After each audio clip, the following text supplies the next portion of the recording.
હોય, બધું પકડીને બેઠા હોય. એ પાખંડ. કુવામાં હોય તો અવેળામાં આવે, આ સિદ્ધાંત યાદ રાખજો. જ્યાં ત્યાં ડોકા નમાવતા નહીં, જ્યાં ત્યાં મુંડી નમાવતા નહીં. આ ધર્મનું આ કળિયુગ છે મારા વાલા, માફ કરજો. પણ આપણે ઘણી વખત ઉતાવળ બહુ કરીએ. આ સમાજ છે, અમે તો બહુ સાવધાની પૂર્વક બોલતા હોય. આ સમાજ કેવો છે કે જે ફૂલના હાર પહેરાવામાં ઉતાવળ કરે ને, એ જ સમાજ પછી જોડાના હાર પહેરાવામાં ઉતાવળ જ કરતો હોય. જ્યાં ત્યાં ન નમવું, નમવાનું સ્થાન યોગ્ય ન લાગે.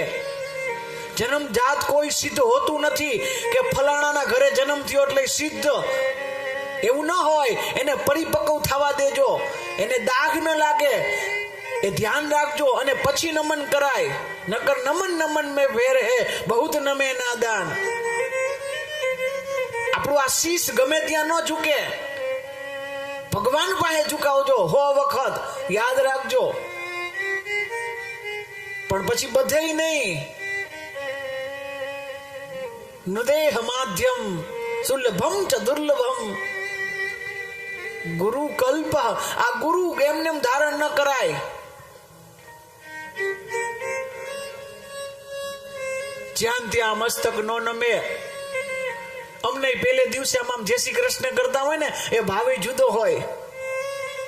પછી 7 દિવસ સુધી હારે રહીએ ને તો ખબર પડે, અને પછી છેલ્લે દી નમે એ ભાવે જુદો હોય. એમ કોઈના વારે વારે ચરણ સ્પર્શ પણ ન કરાય. જ્યાં લગી આપણે પૂરું જાણતા ન હોય ત્યાં લગી ખાલી મસ્તક નમાવજો, હાથ જોડજો, પણ ચરણ સ્પર્શ ન થવા જોઈએ. બધે ન નમી જાવું મારા વાલા, કારણ કે કળિયુગ છે.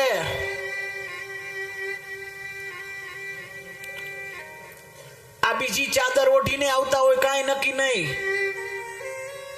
અને પછી આપણે ધર્મની હાનિ થાય, એવું ન થવા દઈએ. જાગૃત રહીએ, જાગતા રહીએ. એક વખત એને સાબિત થવા દઈએ. અમુક વર્ષ સુધી જોવો કે એનામાં ડાઘ ન લાગે.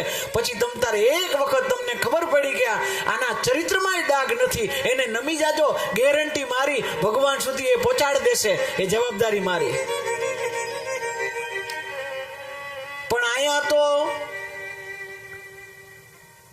ફોલોવર્સની લાઈન વધારવી છે લોકોને. આના આટલા ફોલોવર્સ. જ્યાં લોકો જાજા હોય, ત્યાં જાજા જાતા હોય, ત્યાં આપણે વયા જાય જાણ્યા વગર કે આને નમવા યોગ્ય છે કે નહીં. આને આટલા ફોલોવર્સ, આને આટલા ફોલોવર્સ. મારા વાલા, કરોડો ફોલોવર્સ હોવાથી કઈ વ્યક્તિ સિદ્ધ ન બની જઈએ. આ તો માર્કેટિંગનો જમાનો છે, ગમે તે કરી શકે.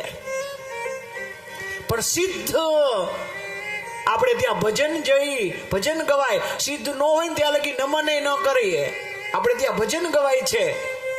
એ વાલા, તમને સિદ્ધ જાણીને અમે, તમને સિદ્ધ જાણીને આપણે એને સિદ્ધ જાણી પછી નમન કરીએ. એમને આપણે પગે ન લાગીએ કોઈને.